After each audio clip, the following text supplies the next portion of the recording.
Êxodo quer dizer saída. Por isso, saiu o povo do Egito. Egito quer dizer trevas. Êxodo capítulo de número 1. São esses os nomes dos filhos de Israel que entraram com Jacó no Egito. Cada um entrou com sua família: Ruben, Simeão, Levi e Judá, Issacar, Zebulon e Benjamim, Dan, Naftali, Gade e Áser. Todas as pessoas, pois, que descenderam de Jacó foram 70. José, porém, estava no Egito. Faleceu José, e todos os seus irmãos, e toda aquela geração. Mas os filhos de Israel foram fecundos e aumentaram muito, e se multiplicaram e grandemente se fortaleceram, de maneira que a terra se encheu deles. Entre mentes se levantou um novo rei do Egito, que não conhecera a José.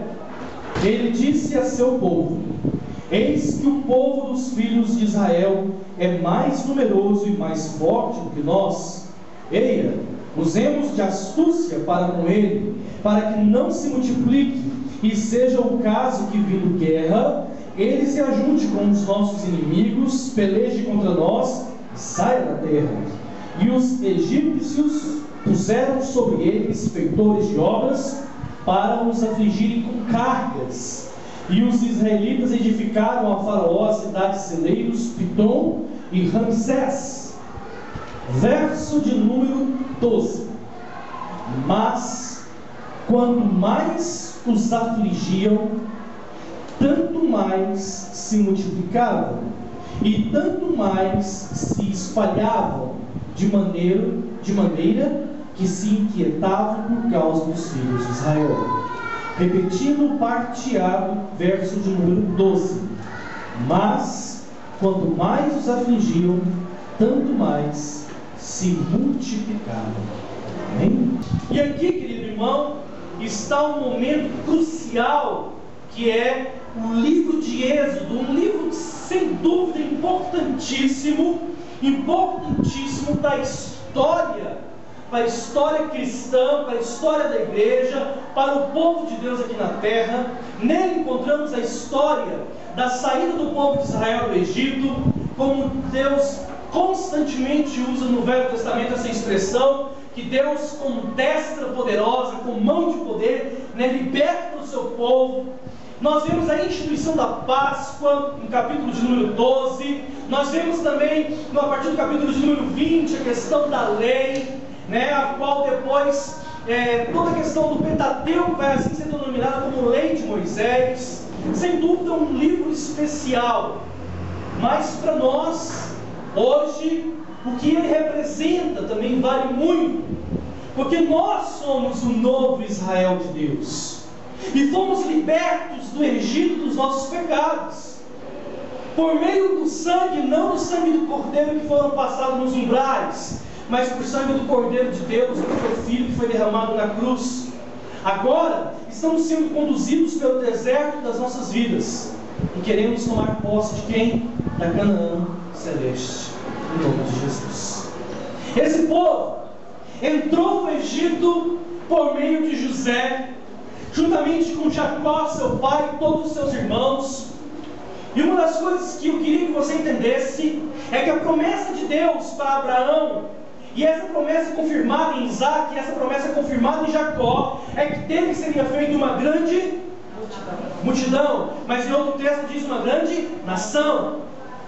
Mas como fazer uma nação de 70 pessoas? 70 pessoas não é uma nação, é uma família.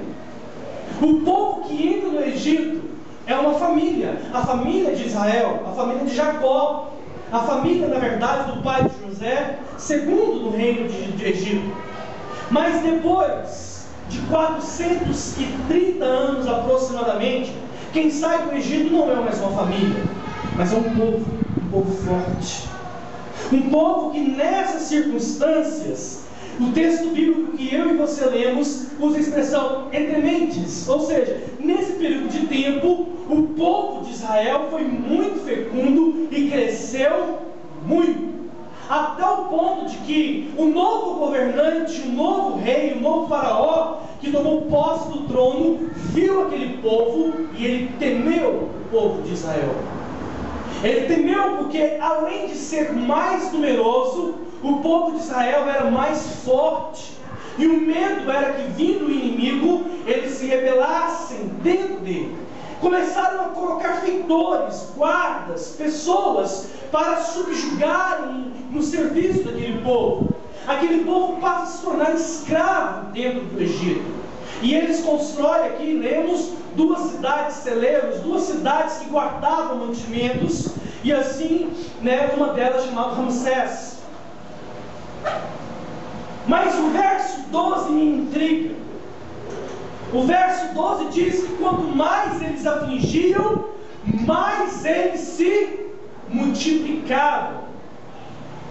Quanto mais eles diminuíam as rações, vocês lendo depois do livro de Êxodos, eles diminuíam o alimento e aumentavam a jornada de trabalho. Deixa o Ministério Público saber, o Ministério do Trabalho, diminuía a ração, diminuía o salário, a alimentação, e aumentava a carga horária. E mesmo assim, as mulheres hebreias eram boas parteiras. Aquele povo estava crescendo, crescendo, crescendo. Só que ao mesmo tempo que eles cresciam, que eles se fortificavam, eles estavam também se relacionando mais com a ciência e com a cultura do Egito. E o Deus que eles serviam antes como o Deus de Jacó, como o Deus de José, agora era um Deus distante, um Deus apenas de ouvir falar. Mas volto a dizer, esse verso 12 me intriga, porque quanto mais afligiam aquele povo, mais aquele povo se tornava forte, mais aquele povo se tornava numeroso, mais aquele povo crescia e se fortalecia. Que povo é esse? Um povo é esse? O que haveria de tão especial nesse povo? Mas existe um outro povo semelhante a esse. Você conhece? Existe um outro povo intrigante, no mínimo intrigante. Vamos comigo? Capítulo de número 8 do livro de Atos. Antes de lermos, eu quero apenas que eu e você, a gente contextualize o que vem antes do capítulo 8. Pastor, eu sei, não é isso que eu quero dizer. Eu quero dizer que história vem antes do capítulo 8 do livro de Atos. Vamos comigo. Jesus, ele ressuscitou, Jesus, ele foi levado aos céus, ele falou para os discípulos: fiquem aqui, até que do alto sejam revestidos. Eles foram para Jerusalém, ficaram no cenáculo. O que era o cenáculo? Uma casa cheia de cômodos, dividida embaixo e em cima um grande salão. Eles estavam no cenáculo, orando, buscando a Deus. E diz que, cumprindo-se o dia de Pentecostes, 50 dias depois da Páscoa, eles estavam reunidos nesse cenáculo para orações, jejuns e consagração. E diz que de repente veio do céu um vento, como o som, como de um vento impetuoso. Não estava ventando, era apenas o barulho. O barulho como de um vento impetuoso. E diz que ele encheu aquele lugar. E viu-se línguas repartidas. Cada um falava numa língua conforme o próprio Espírito estava concedendo. A cidade estava cheia. A cidade estava lotada. Porque os judeus, judeu que é judeu, nas grandes festas, eles têm que estar em Jerusalém.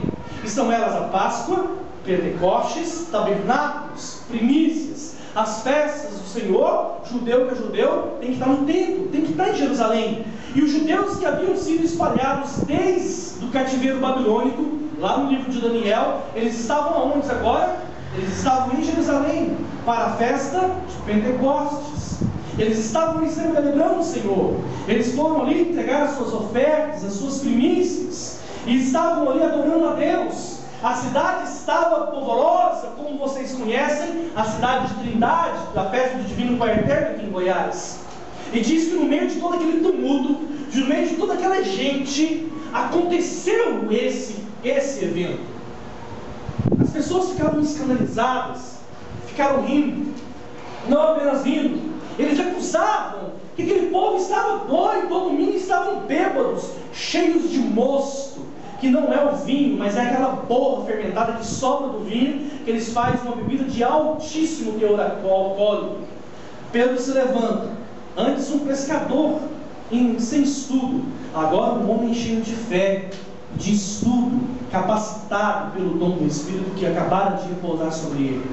Pedro se levanta e fala: não estão bêbados, não estão embriagados, não, isso é o que foi predito pelo profeta Joel, que o Espírito de Deus irá repousar sobre eles, e eles sonharão, profetizarão, terão visões.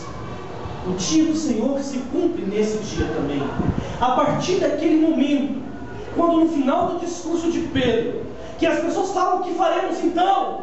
Ele diz: arrependam-se, e cada um seja batizado em nome do Pai, do Filho e do Espírito Santo, para a remissão dos nossos pecados. Diz que uma grande multidão, milhares de pessoas se converteram àquela igreja. Mais milhares de pessoas no segundo discurso se convertem. E então, no final do capítulo de número 2, essa igreja está de uma forma magnífica. Presentinho a igreja, Tiago, irmão de Jesus. E todos os apóstolos estão ali sentados à mesa, e a multidão, e eles estavam ali. Está muito difícil, e Pedro, se não me engano, fala: não é bom que façamos isso, vamos ordenar diáconos para que sirvam a mesa, e nós ficamos nas orações e na palavra. E então eles consagram a Estevão, então eles consagram a Filipe, turminha gente boa para ser diácono. E então a igreja está vivendo uma maravilha. Diz que eles viviam na comunhão e no partir do pão, e todos os dias o Senhor entregava àquela igreja os que haviam de ser salvos. Amém? Amém. Amém. Não é amém. Sabe por que não é amém? Porque a ordem de Jesus não foi essa. No capítulo de 28 de Mateus, Jesus não diz: fiquem em Jerusalém. Ele diz: ide e pregai o Evangelho a toda a criatura. Se você pegar o Evangelho de Mateus e Marcos, você vai entender a seguinte sentença: ide e pregai aonde? Judeia, Samaria e confins da terra. Eles estavam fazendo o que era bom, mas não o que era correto, não o que havia sido mandado. E uma coisa tem igual ao povo hebreu com a igreja: quanto mais persegue, quanto mais bate, mais forte fica. Quanto mais persegue, mais cresce. Bem-vindo então agora ao capítulo de número 8.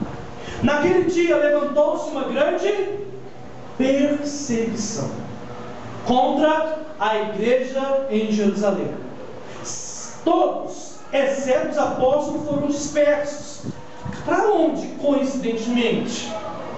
Para as regiões da Judéia e da Samaria. E todos os que foram dispersos para essa região, eles tiveram e experimentaram e beberam do Espírito de Deus. Foram batizados nas águas, foram batizados no Espírito, foram ensinados pelos apóstolos. Estavam cheios de conhecimento, de fé, tinham experiências com Deus, estavam prontos e foram dispersos. Mas no meio da dispersão foi uma grande perseguição. E esses homens foram, a partir da morte de Estevão, espalhados por todas as regiões. E com essa perseguição, com esse espalhamento, foi também anunciado o Evangelho, ouçam bem, em todas as regiões do mundo antigo. Começando, vamos ver se vocês conseguem entender, senão pode acompanhar no mapa no final da sua Bíblia. Começando em Jerusalém, partindo para Samaria, entrando na Ásia Menor, começando nas regiões da Antioquia, começando ali, entrando agora na parte de Filipos, nós conhecemos as viagens de Paulo. Já estou aqui no capítulo 16 de Atos. Filipos, depois Éfeso, não nessa ordem, Éfeso, Corinto, Atena, terminando com a última viagem que Paulo foi preso na cidade de Roma. todas essas regiões, né, desde o leste, desde o oeste europeu, partindo para toda a Palestina e o norte da África, ouviu e foi evangelizado. Em meio a muita perseguição, em meio a muita tribulação, em meio a muita adversidade. Tal como o povo hebreu, do versículo 12, do primeiro capítulo de Êxodo, quanto mais ele foi perseguido e afligido dentro do Egito, mais forte e mais numeroso ele ficava. Assim também aconteceu à igreja, que por meio das perseguições ela cresce, por meio das adversidades ela se fortalece e se purifica. É assim diferente com as nossas vidas, por acaso? Pedro, 1 Pedro, capítulo 1, estou fechando os olhos, estou tentando lembrar o versículo, diz que a prova da nossa fé, ela é muito mais valiosa do que o ouro purificado, do que o ouro que quando você põe no fogo, ele é provado e as impurezas são tiradas. E quanto mais purificado o ouro é, mais valioso ele se torna. A nossa fé, Pedro fala que ela é muito mais valiosa do que isso. Quando ela é provada por meio das adversidades, por meio das tribulações, porque ela redunda, ela completa, ela se concretiza em louvor, honra e glória do nosso Senhor Jesus. Você pode ter se escandalizado com o vídeo que nós vimos, mas nos céus, nós que estamos estudando Apocalipse, nós sabemos que o lugar para receber uma pessoa que tem essa capacidade é um lugar bem próximo da onde? Do trono de Deus. É um lugar bem próximo do trono que emana graça, do trono que emana glória. Pedro fala que as adversidades que vêm na vida do cristão, as lutas, as batalhas, as provações, não tentação. O diabo fala que Deus, ele não tenta a ninguém e por ninguém pode ser tentado. Tentação nos afasta de Deus, tentação nos faz cair no pecado e para nossas vidas diariamente. Mas as provações, o discipulado de Deus é o contrário. As provações, aleluia, as provações, elas em momento algum, elas nos faz afastar, mas faz com que a gente chegue mais perto. A provação purifica o meu caráter. A provação quebranta o meu coração.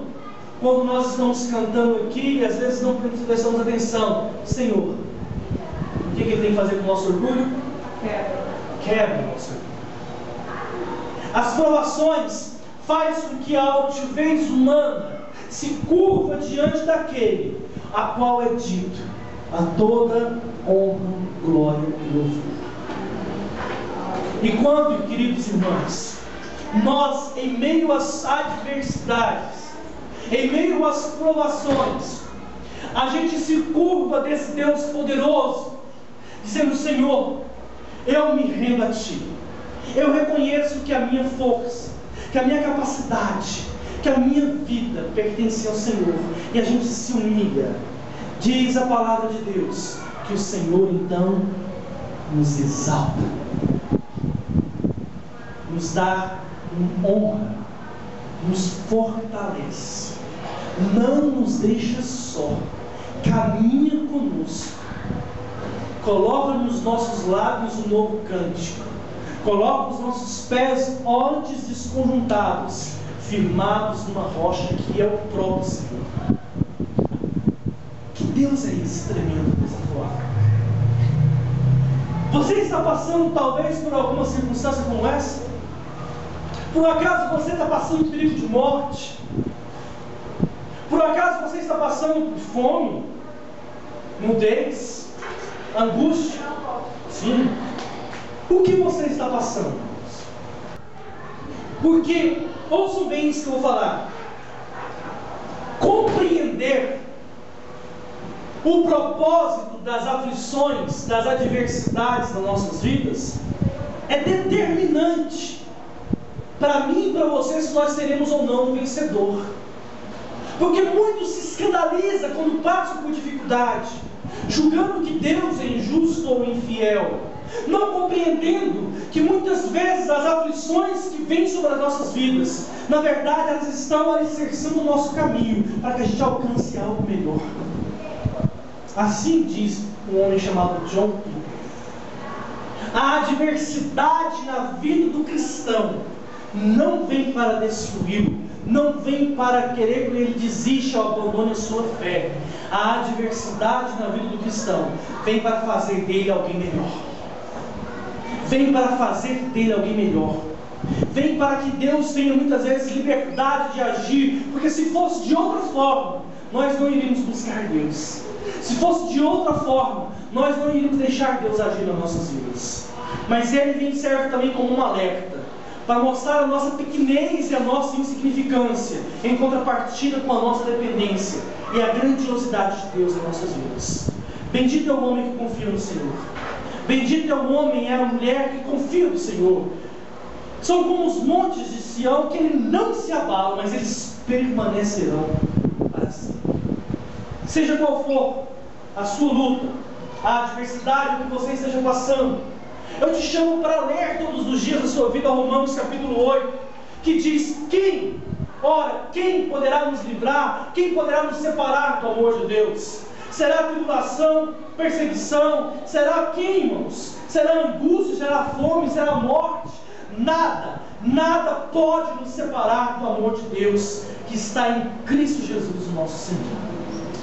Por isso, ó hebreu por excelência, por isso, filho de Israel por excelência, ó igreja, as perseguições da sua vida só irão fazer de você uma pessoa mais forte para vencer a próxima batalha e continuar sendo mais do que vencedor em Cristo Jesus. Para continuar sendo mais do que vencedor em vista das adversidades que vêm sobre você, porque o Espírito que está na sua vida não é um qualquer, mas é um Espírito de excelência, que te mostra o que está escrito, de intrepidez, de ousadia e de poder.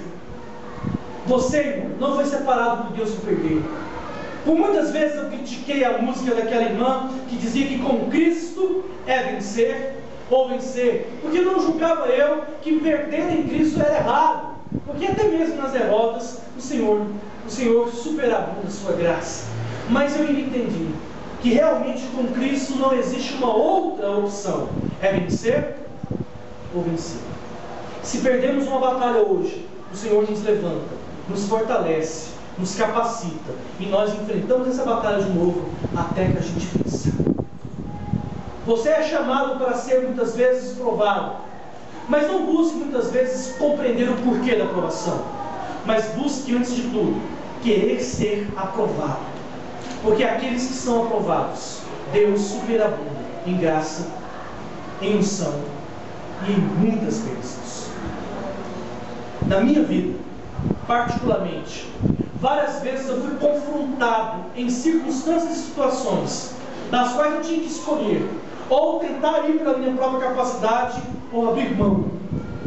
Eu queria muito algo e eu cheguei no estreito de Jeová, como disse Lázaro, e eu tinha que decidir: ou eu tentava abdicar de Deus e buscar com minha própria força, buscar com minha própria razão, tentando aquilo, e muitas vezes eu compreendia que eu conseguiria aquilo, ou escolher depender de Deus. E sabe o que é mais interessante do Senhor? Quando eu abri mão, eu falei: Senhor, eu dependo de Ti.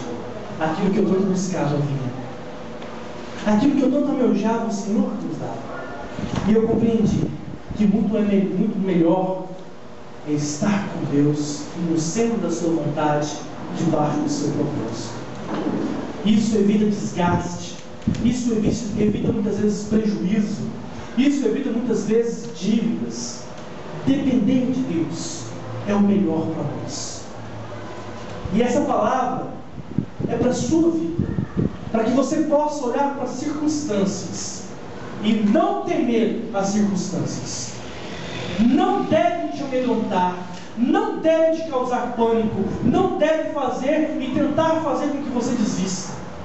As adversidades farão de você apenas mais forte mais forte, vão te fortalecer, vão te fazer você uma pessoa melhor.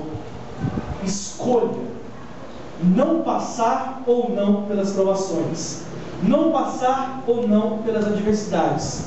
Escolha permanecer em Deus. Escolha permanecer no Senhor, porque o Senhor fará de você, ouça isso, mais do que vencedor. Glória a Deus. Mais do que vencedor, no nome de Jesus.